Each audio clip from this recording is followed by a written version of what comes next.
This is Eric from Pack Hacker, and today we're taking a look at the Thule Subterra 2 Carry-On Suitcase Spinner, which I've been testing for the past 2 weeks. Let's dive in.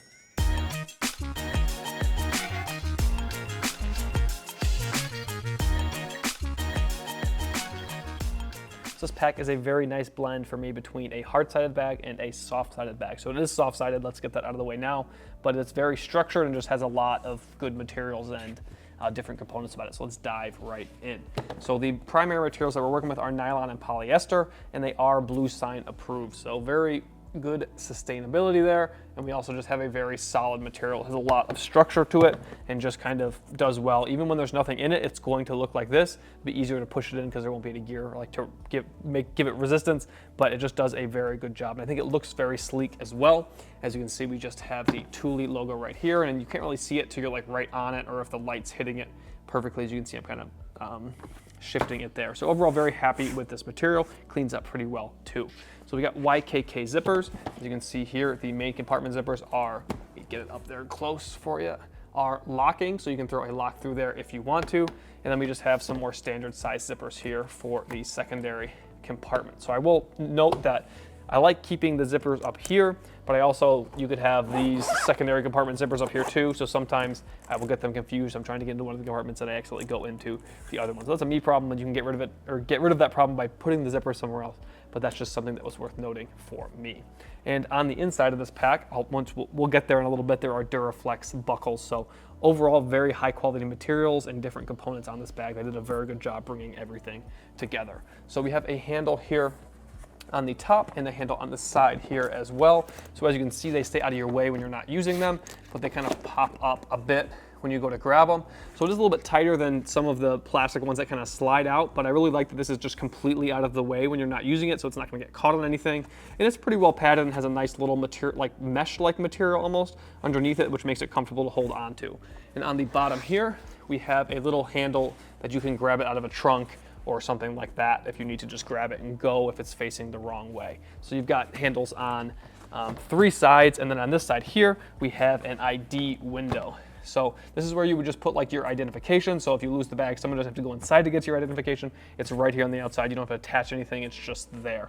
So I did test it by just putting different pieces of paper inside of there, and nothing. I was always worried that it was going to pop out, but it never did in testing. So that's good. It's a nice little kind of just fine mesh material that you can't see. Like, it's not a translucent, but you can't see through it. So I think that is important.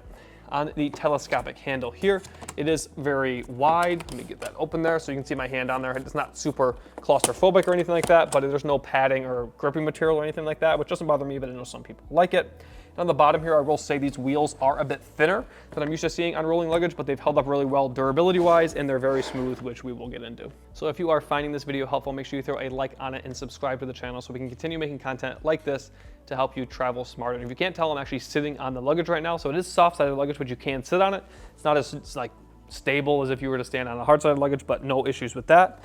We have 3 different stops here on the elevator coming up. So we have one here,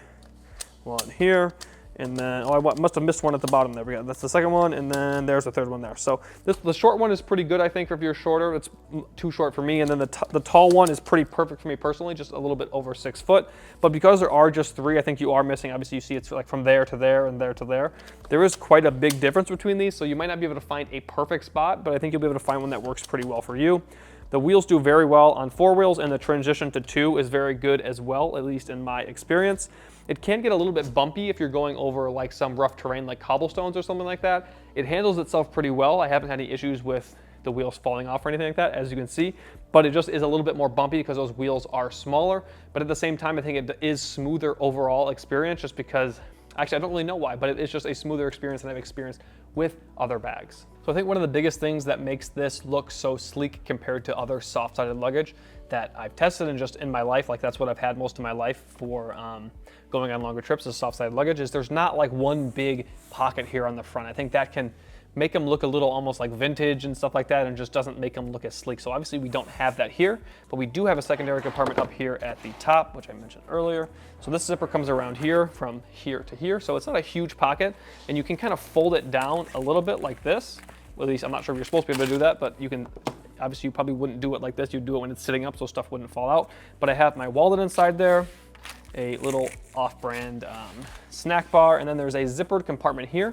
And to get a little bit closer so you can see, there is quite a bit of space inside of here. I do have the bag pretty fully packed out, and this does share space with one of the sides in the main compartment. So depending on how much you have in there, it affects how much you can fit inside of here. But we do have this zippered pocket, which I really dig. Just have my phone stowed inside of there right now.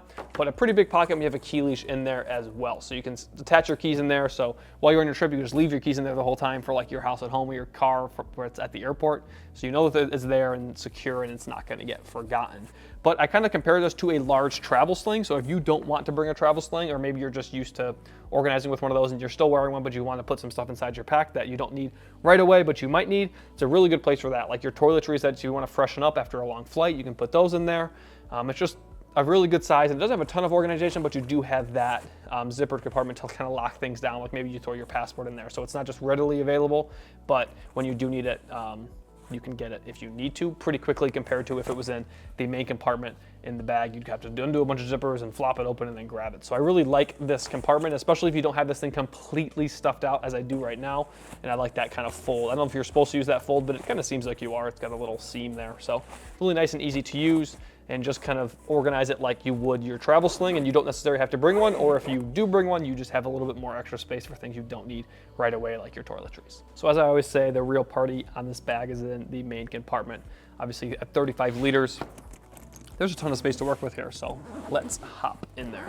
So we have a very good opening here. This isn't really another difference that you'll see here between like soft-sided and hard-sided luggage, and this is kind of in the middle, which kind of informed that opinion of mine, is that with hard-sided luggage, normally you have two dump pockets on each side that kind of opens in the middle like a book. And then on soft-sided luggage, normally, not all the time, but a lot of the time, you have just kind of a flap that opens. So this one's kind of in the middle because when you open this here, you have a flap, but then a little bit more. You have a little bit more space than I'm used to seeing. You can see there's more depth here because it does have that curve on the outside. It's not flat. So you have really good space here in my at least in my experience, compared to other soft-side and hard-sided luggage. I just really like that all of my clothes are currently over here, and then I'm able to fit larger items over here. So let's dive into this side first. So we have a zippered like mesh divider here, so this can kind of flop open like this. Something, I don't know if you're supposed to be able to just pull that down, but I haven't had great luck with it. Like it doesn't, like, I don't know. It's not as seamless as other ones I've tested. And maybe once it gets here, it's like, okay, now it goes. But that's, maybe I'm not doing it right. If I'm not, drop a comment below and tell me that I'm being an idiot. But over here I just have all my packing cubes right now. Because this is like a mesh divider, you could just throw your clothes in here. I like the packing cubes because then I'm kind of organized when I get there. It's like you can put different things in different packing cubes. If you watch this channel, you know what we're about. But you don't have to use them. You could just throw them inside of here. We also have some unique organization inside of here too, because there's a little divider here. So you can, it's got a little button, so you can attach the button at either side. Let's do that up real quick. And then you have a little bit of, it's kind of hard for me to do on camera here. Here we go. So now we have a little bit of organization. So if you wanted to put like your shoes over here and then something else up here, this is the storage for the secondary compartment. So that is there. It does take up some space. But now you have a little bit of a divider. If you were to put shoes here, your shoes are probably going to extend higher than this. So, I mean, in theory, it's a good divider, but it's not going to completely block your shoes from touching whatever is up here. And I found that I like putting clothes on this side better because I'm not sure how well you can see it, but there is a curvature on inside here too, like it is on the outside. So clothes kind of fit better there. If you have like some like canvas shoes or something like that, maybe those would do okay here. But just to kind of optimize the space, I like putting clothing here. But I do like that you have this divider and can use it if you want to. But if you don't want to, it just folds down and it's out of your way. It's not going to take up, I mean, it takes up a tiny bit of space, but it's not really in your way like it could be if it was big and beefy. So get these out of the way and move over to this side now. So we have a divider here and then compression straps on top of it. They're a little bit twisted right now because I was kind of in a hurry putting things together this morning, but I really like this design, especially when compression straps are attached to a divider like this, because then you're having more connection points with the gear that's below it. And if it's something that can be compressed, you're going to be able to compress it a little bit easier and a little bit more. So what I have behind there right now is not very compressible, but as you can see, this still works, and I'm able to kind of compress what's inside of this divider. So these are the, I can't remember exactly what brand they are off the top of my head right now, but I said it earlier, and I could look, but I don't want to waste your time too much. They work really well. They just kind of slide on and off like that. I've got a lot of gear stowed in here right now, but really easy to slide them on and off. I'm gonna get it half on and then lift this up so you can see it. So just a little slider like that, and and then it kind of pops into place and then stays there until you want it to come off, and then you slide it off. I like a classic buckle, but this works pretty well for me. But this divider here, you can take it out if you don't want to use it. It just kind of attaches in here on the compression strap. So I'll just take off one so you can see it does pop off pretty easily. I guess we'll just take it out so you can see the compartment a bit better. But it does come off like that if you don't want to use it, or if you don't want to compress it, you can just kind of throw it in here or just leave it at home. We have a zipper that runs all the way around here, so you can go all the way around. And I like that, but I wish there was another zipper on the track, because then you could kind of leave the zipper where you want to leave it and just get certain gear. Like right now I can just grab access here, but I can't do that down here. So just something to think about. Then this is the big dump area, so I've just got my shoes down here and then a camera cube up here. So just a ton of space to work with. And you can throw whatever you want. So my shoes are too big to fit up here because I have too big of, like my shoes are just too big to fit over there. But if you have smaller shoes, they might fit better on this side. But there's just a ton of space here, and I really like that there's nothing really getting in your way here if you don't want it to. And you can just throw lots of big stuff in there, because obviously I like traveling with camera stuff, and you just have a ton of space. And it's just really good use of space in my personal experience so far, and just it doesn't get in your way, and I really like that. So there you have it, the Thule Subterra 2 Carry-On Suitcase Spinner. Thanks for keeping it here at Pack Hacker, your guide to smarter travel. We'll see you in the next one.